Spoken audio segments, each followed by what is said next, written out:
Damn it, so someone messaged me on Skype and now I've completely fucking forgot that I was really supposed to look this up. So balls to it, we'll buy it, and if it's not right, well, we can just load the game, right? We did just save it, I think, didn't we? Jesus Christ. Yeah, we did, okay. Just making sure, you can never be too sure. And 24 points of wit. Yay, not gonna happen there. Let's buy you a leather-bound journal. Right, are you actually going to be fucking appreciative? Because this is like the fucking 5th thing now. I showed Ted the gift I got for him, but he just arches his brow. I don't want it. No, you don't like it? Exactly, I don't know what you're thinking, but I'd be bonkers to think I'd like that. Oh. Oh. Right then, well, I'm going to see what other items he does like. Hang on a second. No, actually balls to it. I'm sure there was something left. There must be, wasn't there? Okay, so it's clearly not any of these. This is for... this. Alright, this is all for Darren, I take it. No. They all look pretty fucking stupid. All-purpose cleaning cloth. Yeah, that looked like something it's like, and I'm going to assume that's for Kurt. So, this it is. All-purpose cleaning cloth. Zeal. Bollocks. Let's hope it isn't for Kurt. Come on. Be a bit more grateful than last time. No. Fuck, alright. I'm just going to have to go and look who it is. Hang on. So his is apparently the belt. I don't get it either, nor do I care. A stylish belt. Yeah. Get in. I don't fucking get it either. Right, let's give it to you. You will fucking like it, and you won't be as blunt as to go, don't want it! Prat. I have the belt corded up in my hand, so I unravel it and join the two ends together on one side. Look it! I grin and snap the two ends together to make harsh, leathery noise. It's so loud that it makes Ted jump. The heck is wrong with you? I couldn't resist, but here, it's yours. I know you don't care much for fashion stuff, but this is a popular brand for this reason. Try it. But this is a popular brand for... Oh, right, I thought that meant season. I was like, hang on. Well, if you went through all the trouble of buying it, I might as well. That's the only reason, though. Don't let it get to your head. Yeah, just make sure it can fit, alright?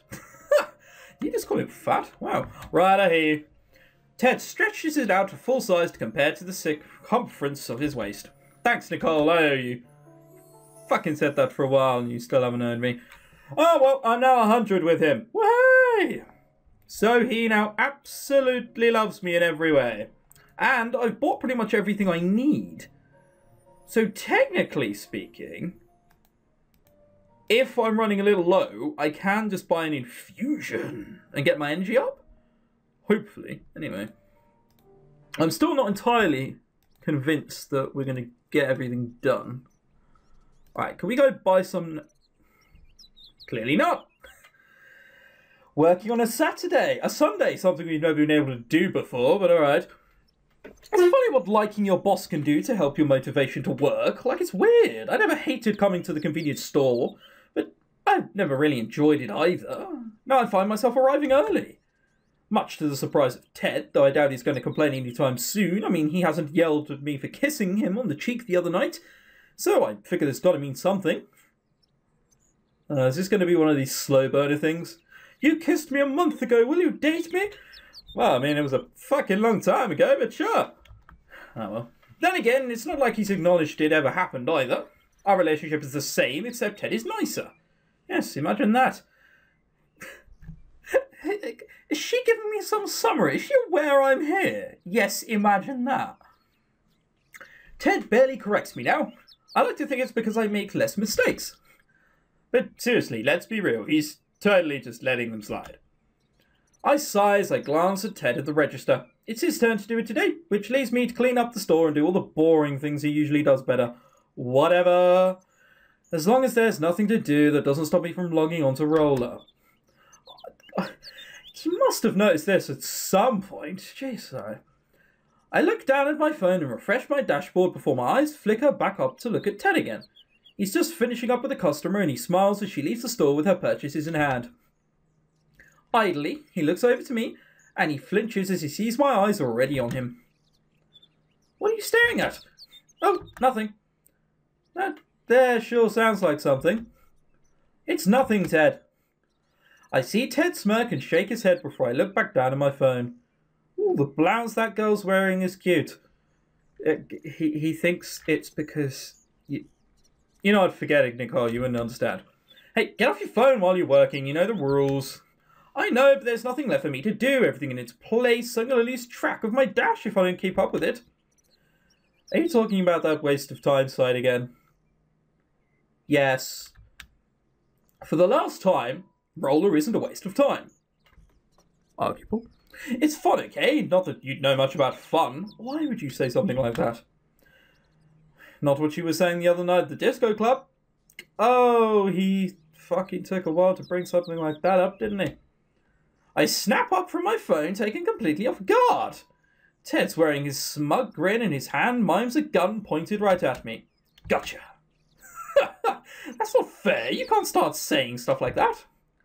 I gesture at him with my phone as still in my hand. That's completely out of character. And when did you suddenly become an expert in everything I do? When you started acting like such a weirdo. Okay, so Ted's opening up and you're like, freak, and run away. Oh, good. Just put your phone away. I ain't repeating myself. No phones when you're... Ted stops as a familiar-sounding ringtone plays in the store. I bring my phone up to eye level. It's not mine. Embarrassed, Ted grumbles and digs down into his jumpsuit pocket. Oh, burn. Shut up. I zip my lips as Ted answers the phone and places it to his ear. He mustn't recognize the number because he sounds unsure. Hello? Oh yeah, this is him. Hey. Yeah? Wait, what? Ted's pitch takes a fall as his eyes start flickering from side to side. What do you mean? That's the date my order will come in. I ordered the meat to come in way earlier than that. Yeah, that means it's a mistake. Uh-oh, that doesn't sound good at all. Ted's grabbing at his hair with a hand and he tucks in his phone between his ear and shoulder as he begins rifling underneath the counter. I have the receipt for it somewhere. I'll show you I gave you the right date. Papers are sent flying behind Ted as he desperately searches for the mentioned receipt. I approach the counter worriedly. Ted, do you need me to... He's just going to bark at you. Ted holds a finger... Oh. Well, he didn't bark at you, but he did something similar. Ted holds a finger to his lips and shushes me loudly. Finally, he puts a yellow-coloured receipt page out and slams it on the counter. I have it right here. The date I specified was... No. Ted nearly drops the phone pressed to his ear as he looks at the receipt. I glance from the other side of the counter, and even reading it upside down, I can tell that's so not right. Even worse, that it is definitely Ted's handwriting. I thought I... Ted presses a hand to his eyes and takes a deep breath. I'm sorry, I must have messed up, but I need the meat sooner than that. Is there any possible... You're sure? Really? There's nothing else you can do? But Look, I need that meat for both I'm hosting at a block parties, so can't you get it from some other place? However, no matter how many alternatives Ted comes up with or how many ideas he begs from the other person on the other line to try, it all ends up with the same response. Eventually, Ted tiredly ends the call. Was that the butcher? Yes. Well done, Captain Obvious. I figure it's best to lay out the obvious before delving any deeper. We don't have any meat for our barbecue anymore. Ted falls a fist and slams the flat of it against the counter. Hard. His fist trembles against the surface. From the force or just through Ted himself, I'm not sure. I screwed up. I don't know how the hell I did it, but I wrote the wrong date. The butcher can't get our order prepped in time. And there's nothing he can really do about that, huh? I scratch my head thoughtfully. This is bad. The whole booth idea revolved around that meat. Without it, we don't have anything. Okay, so this looks totally awful, but we'll just have to come up with something else. He's going to shout that there's nothing else. Don't bother. Close enough. I freeze as I hear these words. Did Ted really just say that? Ted of all people? He looks so defeated right now. His shoulders are hunched over, and he won't even look at me.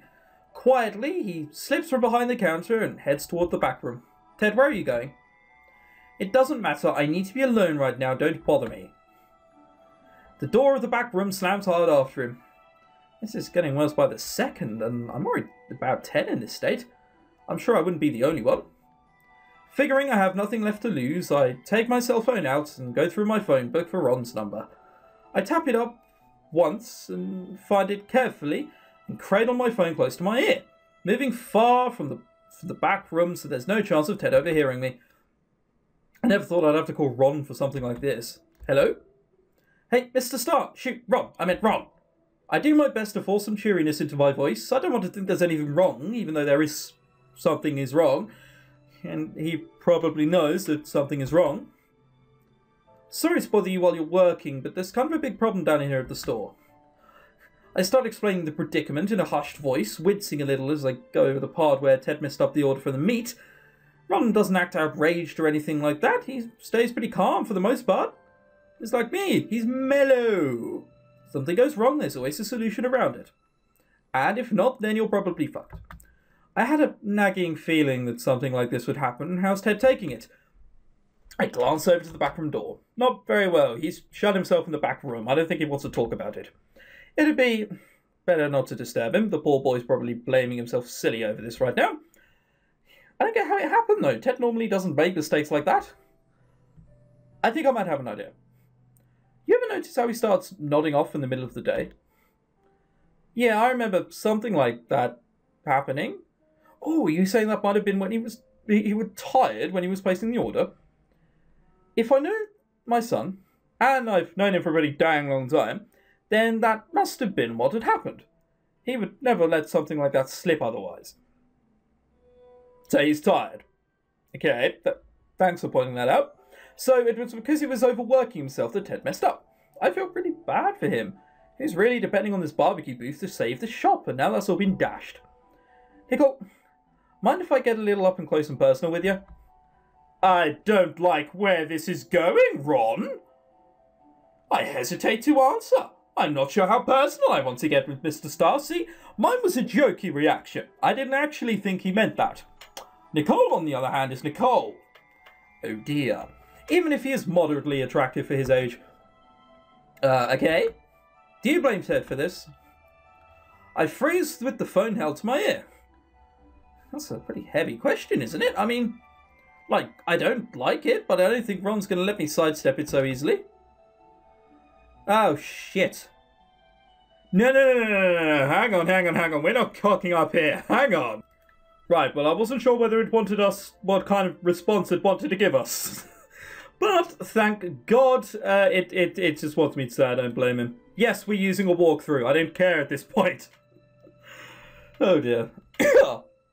I know that he's the one who filled the form out, but I don't blame him for anything. People mess up. It happens.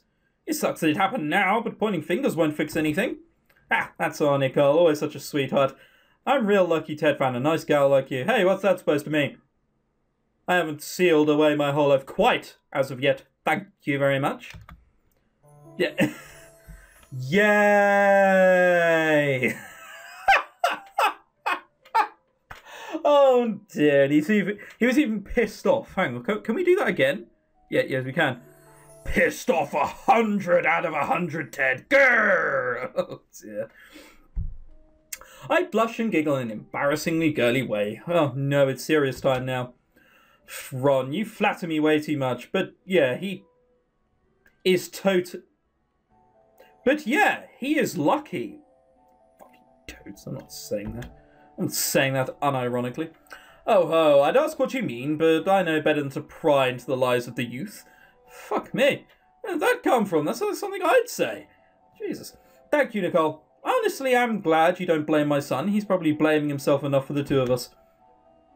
There's a silent, thoughtful pause before I hear Ron take a tired breath. Nicole, can I trust you with a huge secret? Nope, I am a girl. A deep, dark secret, and I don't mean a girl in general. I mean her. I mean that kind of girl. She's kind of stereotyped her way the whole way through this.